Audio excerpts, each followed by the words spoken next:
Now I request Swamiji, Acharya Mahamandaleshwar Dr. Guru Sharanananda Swamiji from Mathura, from Udasin Kashmir Sampradaya. He heads the Udasin Kashmir Sampradaya and he did PhD, as I told just now, in Banaras University at Khandana Kandakadya, and he is a good scholar of Pali, Buddhism and also Indian philosophy.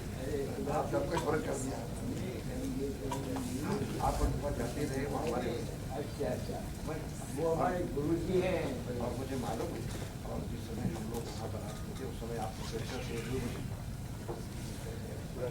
So I request Swamiji to deliver his speech.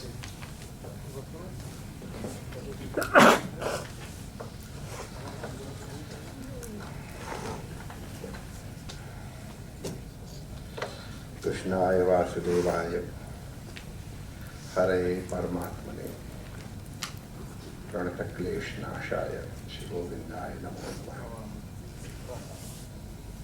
नमः सभाभ्याः सभापतिभ्यश्च।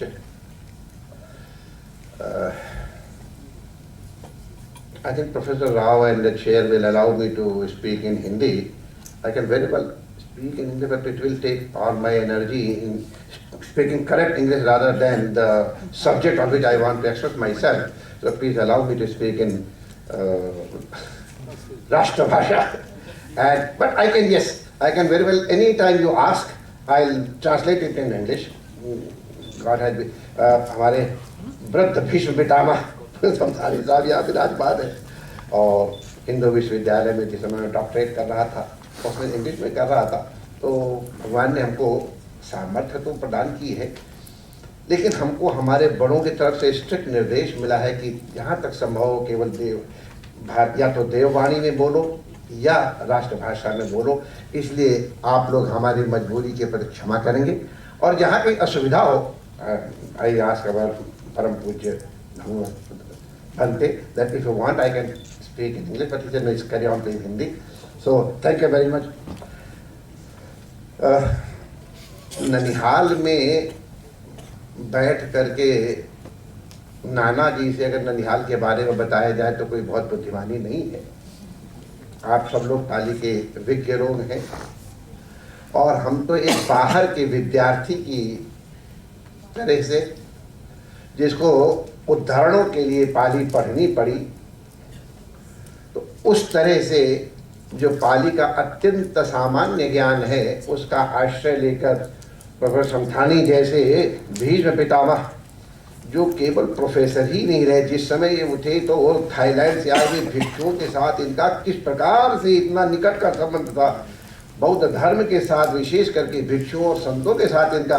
हमारे परम पूज्य स्वामी गंगेश्वर जी के महाराज के तो आप कृपा पात्र हैं, वो हमारे परिवार के बड़े सदस्य हैं, तो आपको देख करके तो हम अतीव प्रसन्न हुए कि ये यंग मैन आज यहाँ कहाँ से आ गया।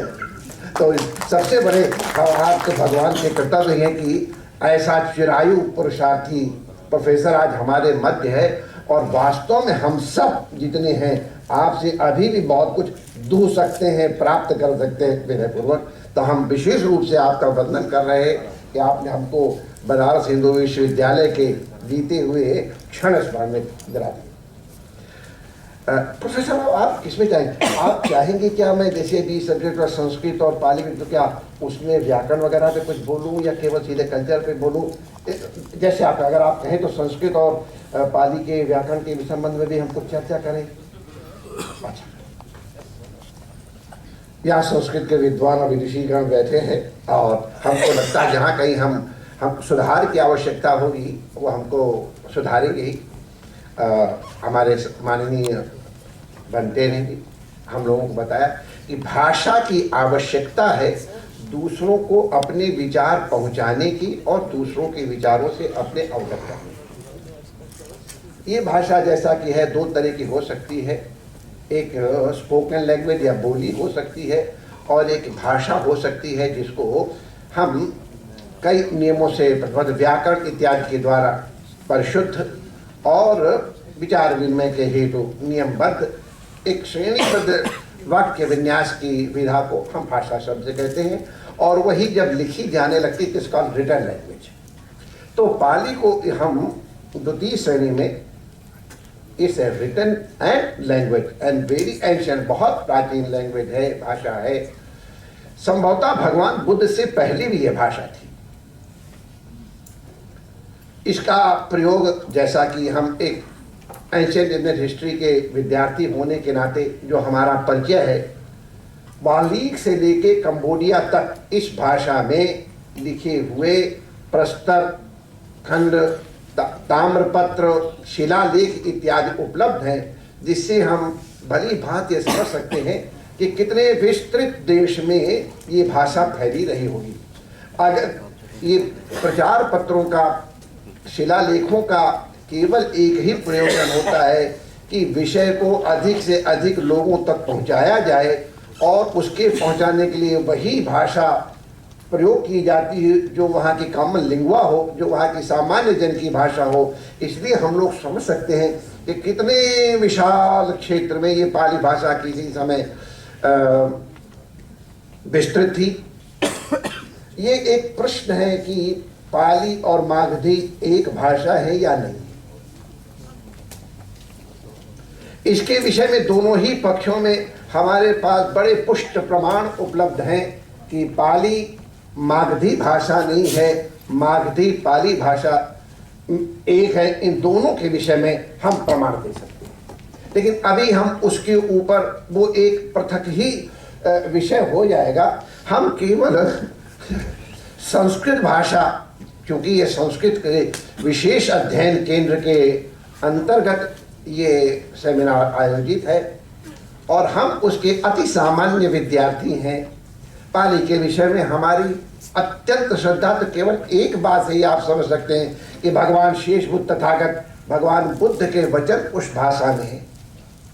यद्यपि इस विषय में भी कई लोग कहते कि ये पाली के कई अर्थ लगाए, पाली माने रेखा भी होती है, पाली मानिए, लेकिन भगवान तथागत के तो वचन निसंदेह रूप से इसी भाषा में रहे हैं और उनके समय में संभवतः कुछ भी लिखा नहीं गया। उनके समय में, भगवान तथागत के समय में, केवल जो उनके शिष्यगण थे और जिनके विषय में हमारे आदरणीय भीष्म पितामह समथानी साहब बताएंगे, ऐसे भी उनके विद्यार्थी थे जो भगवान तथागत के उपदेशों की अनुपूर्वी सुना दिया करते थे। हमको स्मरण है किसी रेफरेंस के संबंध में हमने पढ़ा था, तथागत ने अपने एक शिष्य से पूछा, तुमको ये हमने बताया तुमको स्मरण है, तो उसने 16 सूत्र अनुपूर्वी ढंग से सुना दिए। भगवान तथागत उसमें अत्यंत प्रसन्न है, हाँ तुमने ठीक से सोचा है जो हमने कहा है। सबसे पहले भगवान तथागत के महापरिनिर्वाण के लगभग 4 महीने के बाद प्रथम संगीति हुई है, जिसमें 500 भिक्षुगण वहां उपलब्ध थे, इसीलिए उसको पंचशती भी कहा जाता है। और सबसे पहले वहीं पर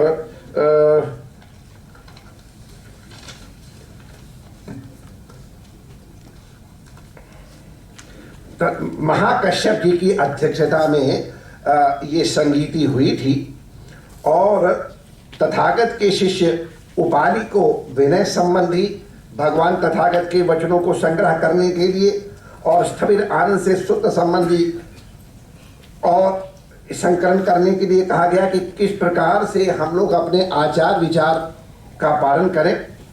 ये अन्य भिक्षुओं से पूछ करके और उनके अनुमोदन से उन विषयों का संग्रह किया गया था।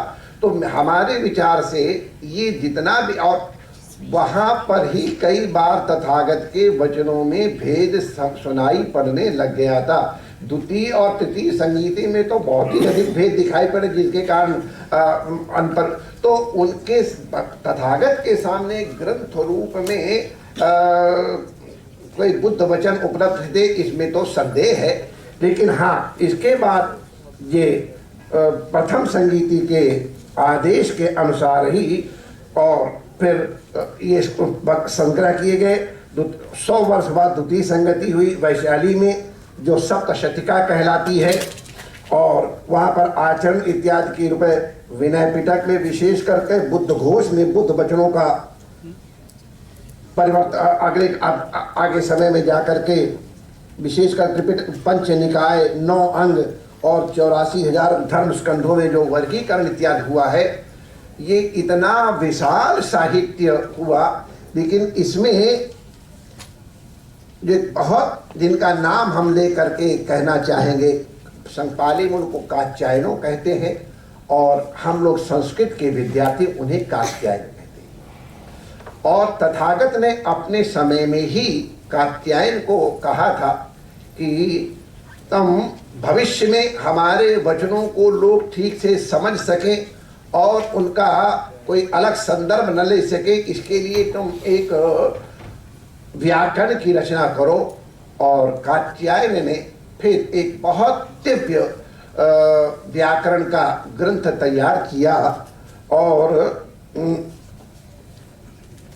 उसमें सभी प्रकार के नियम व्याकरण संबंधी नियम बताए गए।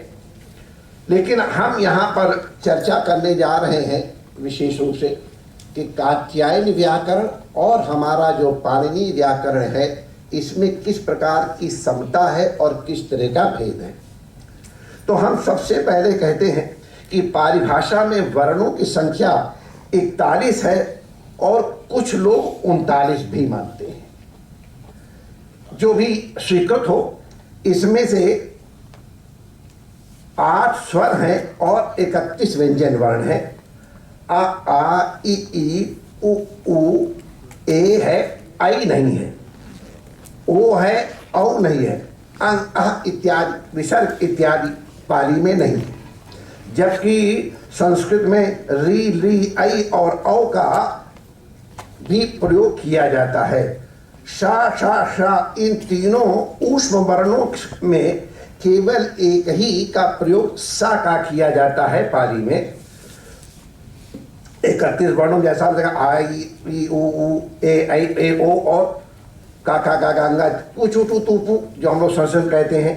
तो ये काका गा गांगा जा छा जा या टाठा डाना ताथा दाना पाफा बाबा मा और या रा ला वा साहा, केवल इतने ही वर्णों को स्वीकार किया गया है।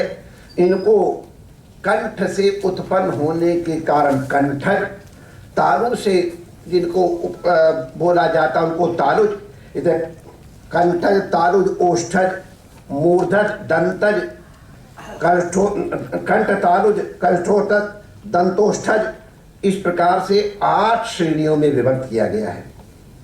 पुल्लिंग, स्त्रीलिंग और क्लीव ये 3 लिंग स्वीकार किए गए हैं।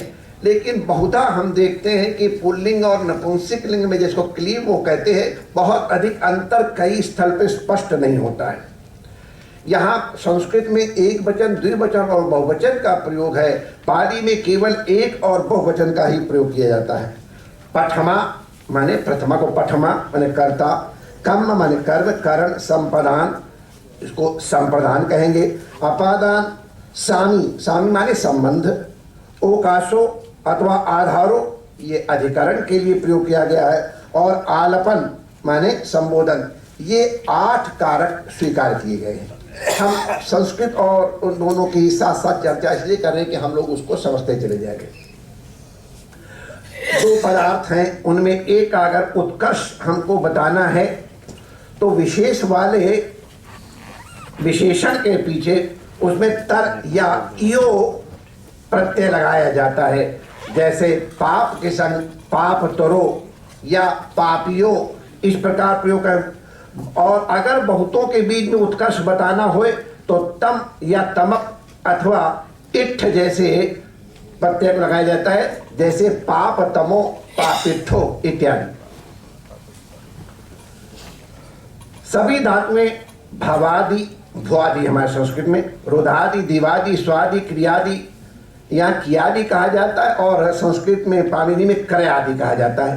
तनादि और चुरवादि ये चुरादि के लिए इन्हीं 7 गणों में विभक्त है, जबकि पाणिनि व्याकरण में ये 10 गणी कहलाती हैं। काल का व्यवहार संस्कृत में लट लिट लुंग लिट इत्यादि से किया जाता है। यहाँ वर्तमाना हियतनो परोक्ष, अद्यतनो, भविष्यन्ति और कालातिपत्ति, इस प्रकार के 6 भक्तियों में काल का विभाजन किया जाता है। समस्त धातु कर्तृ, कर्म और भाववाच्य, ये संस्कृत में और में दोनों में समान ही है। जैसे था धातु को थीयते ये रूप बनता है, तो रूप अंतर है लेकिन विधि वही है। पुनः पुनः अगर अर्थ प्रकट करने के हेतु धातु में द्वित्व का प्रयोग करते हैं, जैसे लप धातु से लालपति, गम धातु से जंगमति इत्यादि। संस्कृत में जहाँ सत्री प्रत्यय का प्रयोग होता है, वहाँ पाली भाषा में अत व अंत का प्रयोग किया जाता है, तथा जहाँ सानज का प्रत्यय होता है वहाँ मान और अंत, यथा गच्छतो, गच्छन्तो इत्यादि। संस्कृत के ता और तवत प्रत्यय के स्थान पर पाली में ता और ना का प्रयोग होता है। जैसे कता के लिए कथो, कतो, दत्ता के लिए दिन्नो इत्यादि। इनमें ता और ना के उत्तर में वत और वंत का प्रत्यय कर देने से ये बहुवचन, ये तवत प्रत्यय का धारण कर लेता है, जैसे खुत वंतो इत्यादि। इसी प्रकार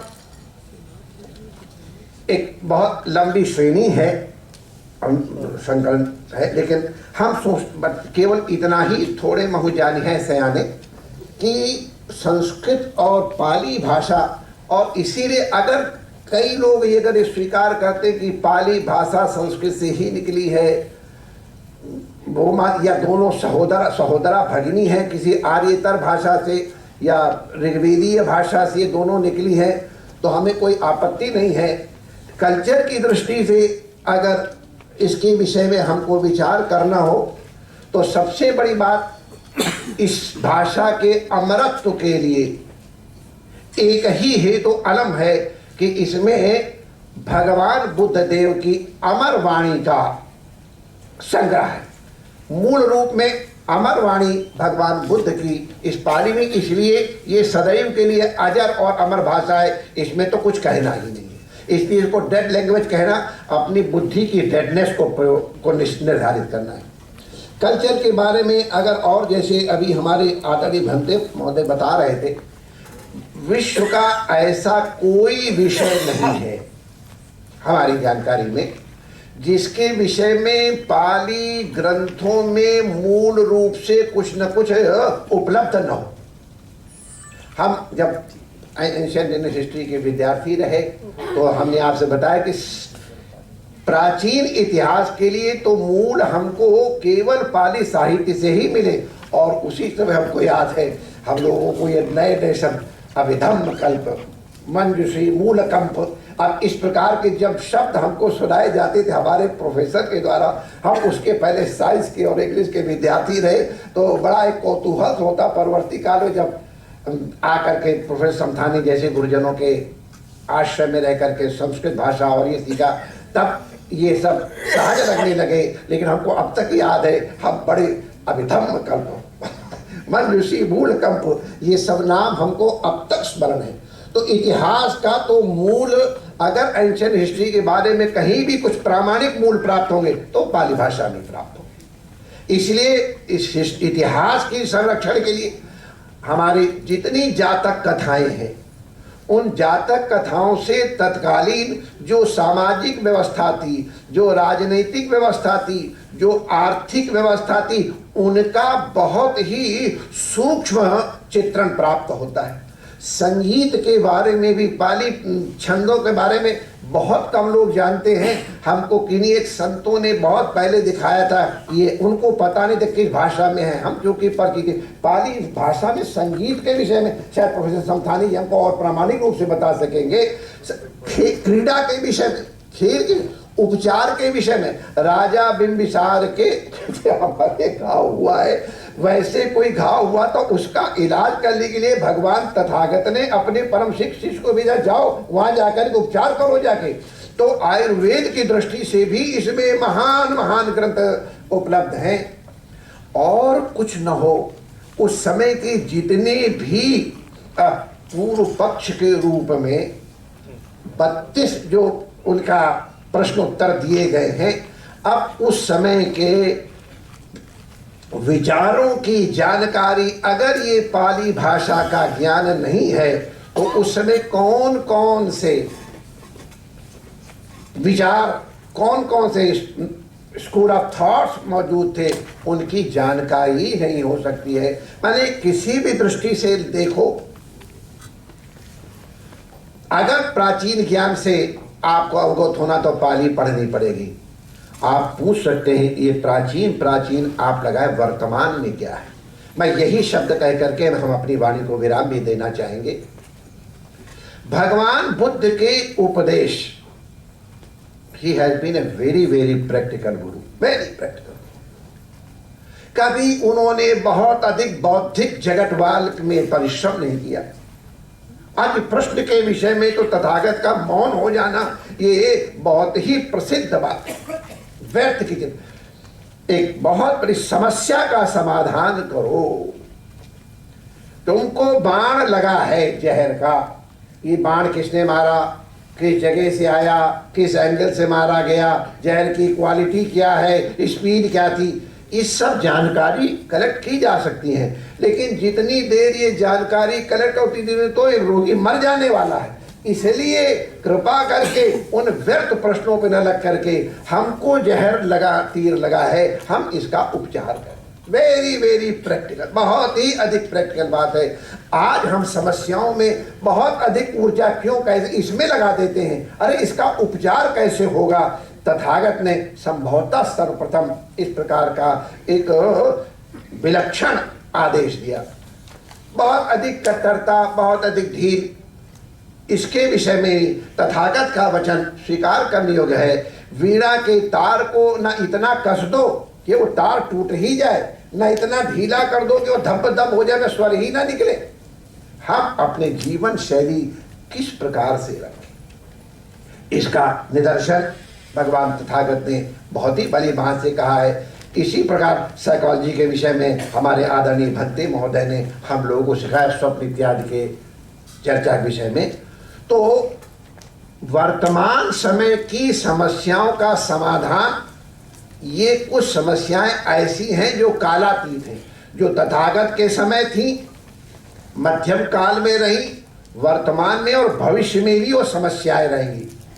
उन समस्याओं का जिस प्रकार से समाधान भगवान तथागत के वचनों के माध्यम से, पाली साहित्य के माध्यम से हम प्रस्तुत कर सकते हैं, वो एक महान महान सत्कार्य होगा। और इसलिए हम पाली के विद्वानों का वास्तव में आग्रहपूर्वक निवेदन करेंगे कि जो वर्तमान काल की समस्याएं हैं, ये वर्तमान की काल की समस्याएं नहीं है। आहार, निद्रा, भय, मैथुनम चाहिए अनादि भाग है। क्रोध, लोभ, अहंकार, ये सबकी सब रोग प्राचीन है। इन प्राचीन रोगों की जो औषधियां हैं, let us put them in new bottles. उनको हम किस प्रकार से समाज के लिए उपयोगी ढंग से प्रस्तुत कर सकें। जिस समय हम ये करना प्रारंभ करेंगे, हमको पाली भाषा के प्रचार की आवश्यकता नहीं पड़ेगी। अपने आप लोग पाली के पीछे दौड़े दौड़े फिरेंगे। हम पाली के विद्यार्थी सबसे पहले पाली के प्रति श्रद्धा रखना सीखें। हम पाली के विद्यार्थी पाली बोलना नहीं जानते, शुद्ध उच्चारण नहीं जानते, अर्थ नहीं निकाल सकते, तो सबसे पहले भले थोड़े हों लेकिन पाली भाषा से अभिज्ञ होना पहली आवश्यकता है। हमको पाली भाषा के विषय में श्रद्धा हो, आवश्यकता है। हमको पाली भाषा में संयुक्त ज्ञान है, उसके ऊपर अत्यंत श्रद्धा हो। जब तक अत्यंत श्रद्धा नहीं होगी तब तक हमारी वाणी में वो प्रभाव नहीं होगा जो दूसरे को प्रभावित कर सके। तो सबसे पहले हम तो यही कहेंगे कि हम अपने को सुधारेंगे। जब हम सुधरेंगे तो जग सुधर जाएगा। हम अपने आप, हमारे पास जो है वो अगर बताएंगे तो लोग दौड़े दौड़े आएंगे हमारे पास पूछने के लिए, जानने के लिए। और ये हमारे विचार से भगवान तथागत की और पाली की सबसे बड़ी सेवा होगी।